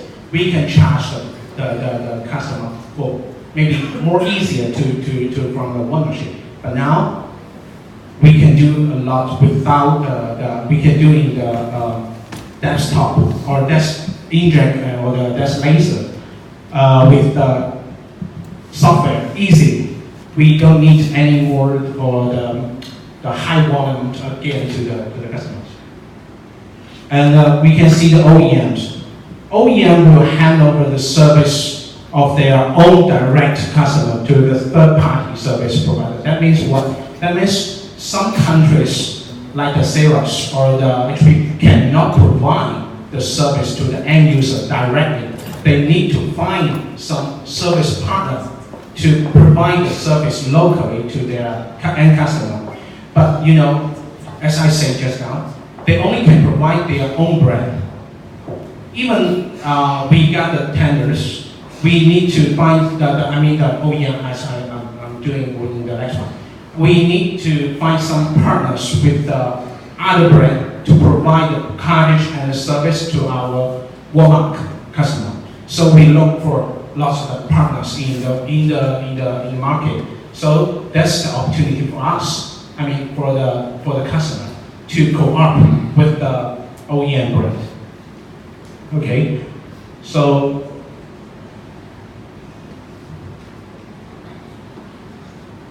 So that is some kind of the customer positionings, like could we do some back-to-back service agreement with a local service, MPS service provider to build up our platform to the customer, and we can ask the customer to log in our platform, and we can deliver the service from these service providers. We just have a quick look because the time is running. I just show you some business model like the service point count. This is a new product now. You can see, I will show you later. We can see in the market in the Europe, we can see two different products already launched. One is from the HP, it's named Instant Ink. They just sell, pre-sell the cartridge card, like the service point card, to the end users. And the end users can use their cartridge for free. Maybe 20 pages, 200 pages, and after 200 pages, they will ask HP to deliver the cartridge to their end users. And that means they need to register an account on the HP side. What's that mean? HP is collecting the end users' information. So this is not for free. Yeah, this is not for free, of course. They are selling repaint. Prepaid. Yeah, prepaid. You can see now Epson is doing the same thing. Epson is doing the same thing. So that means the market is doing more and more business like this. It's not like the transition business. Okay, Steve. There are a couple of takeaways from here. First of all, no account that you already have is too small for an NPS contract. Okay? Lots and lots of money are being spent by OEMs for very small accounts. As I was saying, they pay in advance for this. I think it's only $2.99, at least in the US for it. Okay? The point is, if you do not lock in your account, it is vulnerable to be lost to somebody who's going to look at it on the account. Right? Now, the other thing I want to mention is if you start adding contracts to your business value goes up. Contracted business is much more valuable than a transactional business. So you come out better on this yourself in terms of what you're building as your customer base. Okay? Now, what do you need as building blocks to put in an NPS? You don't need so much. You need a way of being able to monitor each machine that is under contract. You need the software. Okay? You know, we are committed to helping you become as profitable for the long term as we possibly can, and become a Print-Rite customer for the long term. Okay? So we are committed to looking at whatever you need and providing the help that you get. We are looking at software programs now. I can't tell you today that we have one and I can get it to you tomorrow, but we're working on that. Okay? The other thing you need is, of course, products. Now, when you have your customer under contract, it isn't the customer's choice as to which product he puts in his machine, it's your choice. You put your product in, you own the contract. What you're contracted to do is give a high-level service to your customer. And you want to do that because at 3 years or 5 years, you want to be part of that 97% that we use in England. Okay? Then you have a locked-in customer that goes on year on year on year on year. As he grows, you grow. Okay? Now the other thing is you can put in hardware. How many companies in the audience actually sell hardware? Not many. Over here. No. So once you've got a contracted base, when those machines become old, you get a choice as to what machine you want to put in its place. Put in a machine where you can service with an aftermarket truck. Okay? Then that becomes your machine. Now you start building your own myth base, and that starts to build your collateral in terms of machines in the field that you are under control, and that also increases your overall value.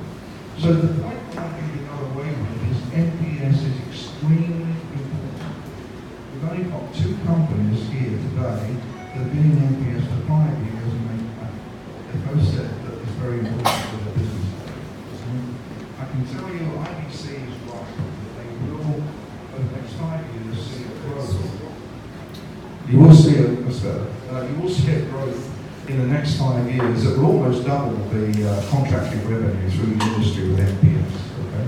Don't worry about what NPS means. Just remember, it means make profits secure. Right? That's what it does. Make the profits secure. Make sure no one else can steal it from you. If you put your customer under contract, you have it secured. If you continue a transactional business, it's always going to be vulnerable. Right? So let's take some questions for Felix on NPS. Anyone got any questions for Felix on NPS? We have a question from Richard here. Yeah, so open here, I'm a Print-Rite employee, so my question is, in the U.S. market... That means it has to be an easy question. It's an easy question. So the reseller community always asks, do you need a specialized salesperson to sell NPS versus the folks that are currently doing transactional sales? To be honest, we need some consultant sales. It's not like the box sales actually. Because we need to do some survey to the customer, and we need to know what is the workflow for the customer. We need to know how to manage the customer with their workflow. That means we can know what time I can sell I can deliver the service to the customer. We don't need them to ask for help. We can deliver automatically. So that means we need some consultancy. And I've seen it the opposite. And I'm not trying to disagree. We're in full agreement about MPS. I've seen the opposite happen. Let me tell you why. What percentage market share do you think the aftermarket's got on, let's say, monochrome laser? Monochrome laser aftermarket, I'll say 40%. And color? 20, 15. It's lower. My numbers, it's only my numbers. I look at the analysts all the time on this, but my numbers are about maybe 12% color. And I have to think it's more like 20% on one. But that's just my knowledge. But what I'm trying to get to is it means the OEM has 80% on it, and it has 88% on color. So when you go into your customer, the likelihood is he's buying an OEM. And you can say to your customer, I'll put it on the contract and I'll save you 30%. And then you're going to put in your product, the aftermarket product, whether it be retail, whether it be new build compatible that's non-infringing in the right markets. And you're going to save him money, he's going to be happy, you look after the account, but now you control those consumables that go into those machines. That's the essence of what MPS is. And to survive, the OEMs have had to do this. Right? Xerox actually became the best in terms of the fastest growth. And as soon as they started, you can imagine what happened. It was a domino effect. Once they started taking, let's say, the Samsung myth from Samsung away, because now those Samsung machines are contracted to Xerox, and Samsung lost the revenue of those OEM cartridges that were going to Samsung. Now, of course, Xerox said, well, okay, that's good, we've got the contract, we're taking the revenue off of Samsung, where do we get Samsung? They come to the aftermarket. Right? They force the aftermarket to become really good, improve performances and so on. So once you've got an MPS contract, your business changes and it becomes a lot stronger business. Any other questions for figures on MPS?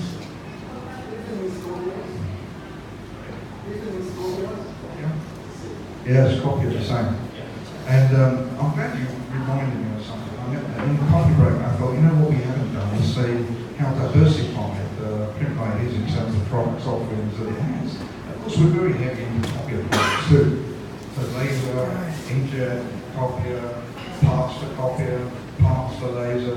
We have almost everything you can imagine you need in 2D. And as we've said to you today, and that was a great presentation by Stephen, we're into 3D too. That's what you can see here too. So 2D, 3D, anything you need, Print-Rite's your partner. Any other questions for Felix? I do one surprise about, in the MPS, the critical thing for the OEM brand and our is the spare parts. We can easily to find the consumable in the market, but we cannot find the spare part. I mean the copiers, the printers spare parts in the market at all, right? The OEM have 100% control for the spare parts. They only provide the spare part to their authorized dealers. Now we know in China we can do a lot of sorting for the spare parts actually. So that means we can do some. The Print-Rite, we can help our customer to source like the spare parts, like the copiers and so that means we can provide the consumables, the spare parts, the software, even the training. We can do the package. And one final comment before we move on to the last session, and that is actually the demarcation lines in the industry are gone. So that used to be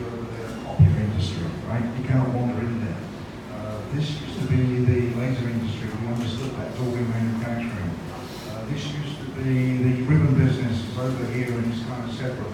Now it's all one business. The copier dealer also needs to buy laser printed products to service his customers who are under contract. The laser service guy, maybe even your customers, if you go and get them under contract, have got copiers. Where do you go to copy a product to service those machines? You come back to the factory. Right? So we took everything 2D, and because there's no demarcation lines any longer, everyone's a potential customer for everything. That's what the OEMs have figured out. Right? Okay, any last questions? Yes. A lot of clients, they're on the OEM system, they concerned that you're taking them away from the original OEM cartridge because the generic OEM antenna might cause damage. So really, I missed the last bit. Go back. it might cause damage to the device. So the aftermarket causes damage to the device? Yes. Oh, So the way around that is, you actually didn't see my ad, we've been doing it for the last 30 years. Right. And I can confirm what you said. We grew by 100% in the last 5 years on the system. So the way you manage that would be is that you are carrying all the risks. Because if the machine breaks, they contacted you to repair it anyway. So there's no risk for them moving away from the OEM and they will be saving costs. Well, thanks for that. That's a really good point. Actually, I'd forgotten that the OEMs over the years have had many different campaigns to undermine the aftermarket. Of course, I remember way back, don't try those aftermarket things with damaged machine and you have to pay for it because we're not covered under the warranty. All those arguments on there, but you're not. And your market is where? South Africa? Yeah. Very good. All right, so let's move on. Can I ask both of you to come back up? And, Thank you. okay. I suppose really the reason I'm finishing on this particular topic, the legal topics, is because it's the grey area in terms of knowledge in companies that I visit all around the world. Invariably, the conversation always gets away from profit, and you figure that conversation out, and then they go to, okay, once I've made my profit, I don't want to lose it by being sued, which is fair enough. That's part of our commitment to you. So one of the questions I get asked is how can I tell that someone who says that they have a non-infringing product is actually telling me the truth and they do not have an infringing product? So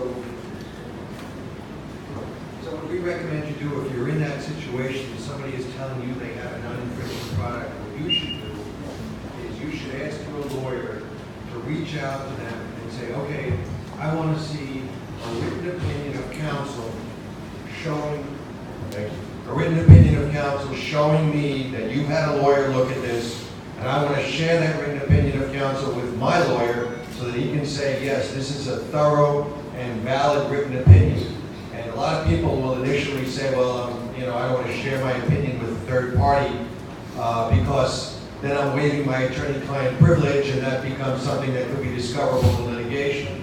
And there are ways around that. You can enter into what's called a joint common interest agreement, where basically you're saying, look, we're both on the same side of this issue. You're making it, I'm selling it, so we have a common interest here. And you sign a little agreement, and usually courts will recognize that and say, no, that's not a waiver of the attorney-client privilege, but you should absolutely ask to see that opinion and have your own patent lawyer review it. That's the safest and really only way I know how to do that. So good advice. What if they haven't got a lawyer? I mean, often they tell me I have one. When I run for the hill. So I do. My follow-up question would be, well, you don't have a lawyer, you're telling me it's safe, well, Yeah. right, how do you know it's safe? I mean, you say something. Most of the time they say. Kind of like this thing in Saudi Arabia. Oh, I'm coming to that now. Hold your horses, Marco. So yeah, I was going to come to that. So many companies say to me, I'm kind of comfortable. I like the guy I'm dealing with, which is always useful, I suppose. I like the guy I'm dealing with. I think he's fine to me. And he's given me an indemnity letter. So, if it goes to the worst, I'm covered. The problem is the indemnity letter good is an indemnity letter. Is every indemnity letter written by law the same type of letter, or can it be different?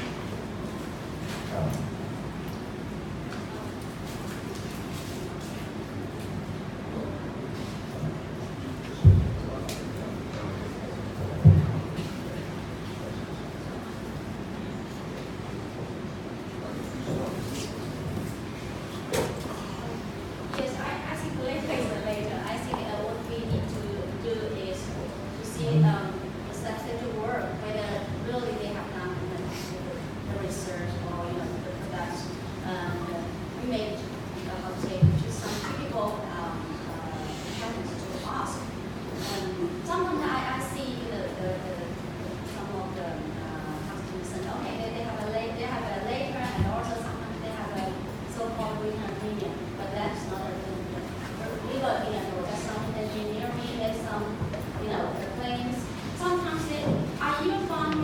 they have not found the right patterns, but they just give you some analysis, just like later, like the opinion.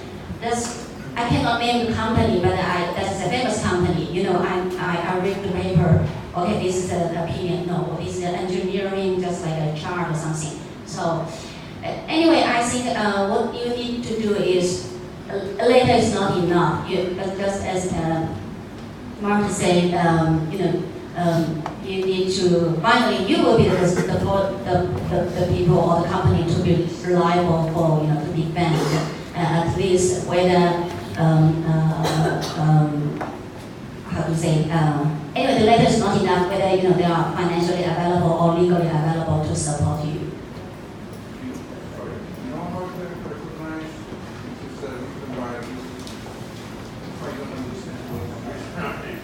If I understand it's written by a sales guy or the marketing man, if it's written by a lawyer, I don't understand what it's Well, that's fine. So So the question is, yes. I need when you get another lawyer to tell me. Can you do it? Sorry. It's not a joke. Yeah. That's true. That's true. You shouldn't be making that call. You should have your own lawyer you should spend a little money, have your own lawyer look at it and say, yes, this guy's reputable and he's done it right. This is what we've done with our customer interview, as an example. He was telling me that this guy was giving a letter, so we've been through this, we were understanding what it was about, and he said, this is not made by a lawyer, so we told him to contact his lawyer, to contact our lawyer, which is one of the things. And then after a month of talking, he said, okay, we go for your card. I've got a couple of observations from companies I've spoken to about this, and one of them is that they may have an opinion, they may even have an indemnity, but when they tell me who the company is, and I know many of them, I know the product is infringing. And so, it all becomes kind of worthless. I can tell you, this may shock you, but all of mine agree with this type of number. It's 99.9% of companies here in China making new build compatible cartridges and selling them into the, let's say, the US market or the European market are infringing. There are very, very, very few companies who have the infrastructure, as we have been put together here over many years, to be able to say, hang on, with lawyers in attendance who get paid for making sure it happens, that we have book compatible, not infringed. So that's the high risk. It is an extremely high risk. The indemnity letter is pretty worthless. Different types. Some mean something, some don't. I've seen good ones and I've seen bad ones. Ultimately, it really depends upon what's behind. It becomes what's behind the company. And that's why we've taken time today to show you what's behind the company. It's very, very important to understand that. On that, I've seen this happen. So the company, they get an indemnity letter from a company, they're selling their product, and they get an indemnity to sell it, I'll stand behind you. And then, of course, the crap hits the fan, the guy gets sued in the United States, he turns around to this guy and he says, you have an indemnity, you've got to step in here. This guy says, well, I really can't do it now. So now all of a sudden, not only are you being sued by this guy, but you're going to get in a lawsuit with this guy trying to get him to cover the indemnity. So you really do have to be very careful of who you're dealing with, and also, as Steve points out, what that indemnity letter says. It should be ironclad. Like sometimes people try to build exceptions. Again, you have to have a lawyer look at it, make sure you're really being covered. This time has beaten us, and it's time we ended up closing. We could be here talking all afternoon about some of the issues that we have. What I want you to go away with is that we are totally committed to support you, so that you can survive for the future with our product ranges. We're investing extremely heavily, not just in the IP side, but also in the product side. I hope you enjoyed the 3D presentation. You've been waiting. What they're doing now is unbelievable. Getting into digital marketing is not easy. It's a skill, but we're having to learn new skills every day to survive, aren't we? Right? The industry has changed. It's not the same as it used to be. Doing the same old things you've done before will not work today. We need to be aware of the changes. We always want to know the support for those changes and all as much as we possibly can. So on that note, what I'd like to do is ask you to come up just give some closing remarks. So you thought you were going to get away with it. So I'll take and just have some closing remarks. And once from me, please, thanks very much for coming. You've been great audience, by the way. I'd like your questions. Thank you again for coming to this. We have been set 37 years. This is the first time we have tried to organize a meeting like this. At the beginning, I suppose at least half is gone already, but I'm glad to see. So that's why shadows have a nice dinner, so in order to keep everybody here. And because it is far away from the city, we are on the beach in Braintree, so you can't go by yourself, you have to come with us. So anyway, so thank you again. Yes, today maybe some of our customers or potential customers here, hey, why you share 3D? We are not selling at all. This is the reason why we want to share with you, because you are not selling at all. We don't need to tell you how to bargain the price in the center, right? 250, 250, 255, 255, 240, 240. That's like a bidding in the exhibition hall. We don't need to share with you because you do much more better than me. Okay? So what I want to do is just like Print-Rite. You see, we start from the ribbon, and then go into the inkjet, and then go to the laser, and then go to the industrial ink, and now the 3D. So we want to give you at a quiet place, not so noisy, not so bargaining, 250, 245, 240, who I should buy from, 240 or 245. So that is not the business. The business is how we can sustainable to grow. Okay? So today we inspire you with the 3D. Well, some people say, yeah, I used the linking for a while, but I don't think you use the linking as what Steve Bruce said today. Be consistent. He spent how long? He said 7 hours a week. Okay, so just 7 hours a week, he can become the trainer for linking and rely on linking's training. He's not working for linking, and he's only training, find out the kind of skill, then he can earn his life. So there's a lot of opportunities in the new way. Well, if you are saying new ways, linking more than 10 years, I have been in linking for 7-8 years. But what I did was mostly on the research. So many people use the linkings with many different purposes. But I know most of the people now, they don't know how to use it. So actually, we have one more part, but I think that we can share with you during the dinner, that how you start with the 3D from zero. Stephen Martin, that is the key. 3D printing is easy. You have the printers, you can print, but how can you get a file? Before the file, how you can get the design? Before the design, what is the application? So the application is the key. So you don't need to have anything to be started with. You can sell the service, Okay, then okay, fine, I have an idea, I want to print this, I want to paint, anything. So you send the file to us, then we can print for you. And then so you can start from zero. And then if you learn, so you will invest a little bit on the design, on the application, you may focus on one industry, and gradually you can keep your printers, you can print by yourself, and then you can sell printers. So what we want to deliver today is we want to give you some newer ideas that you may not do it before or you may not do it well. So a little bit boring, I see, but a lot of people still please tell our colleagues what you gain, what you like today. And then let us try to be much better organized next year. Or if you have any interest on any part, for example, the MPS.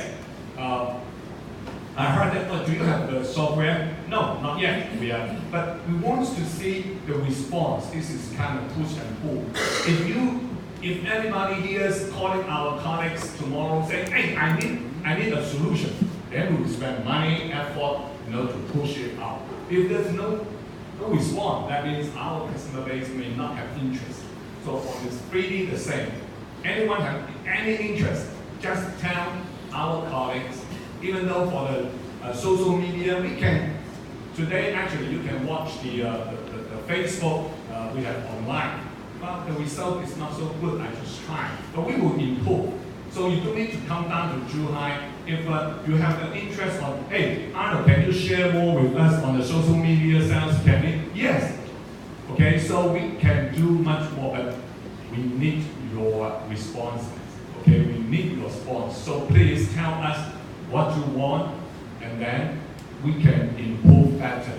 But the only objective for so many topics today, we want to inspire your mind. We want to give you some new ideas to grow your business profitably and safely. So that's why we have two attorneys here today. So thank you very much, and enjoy the meeting.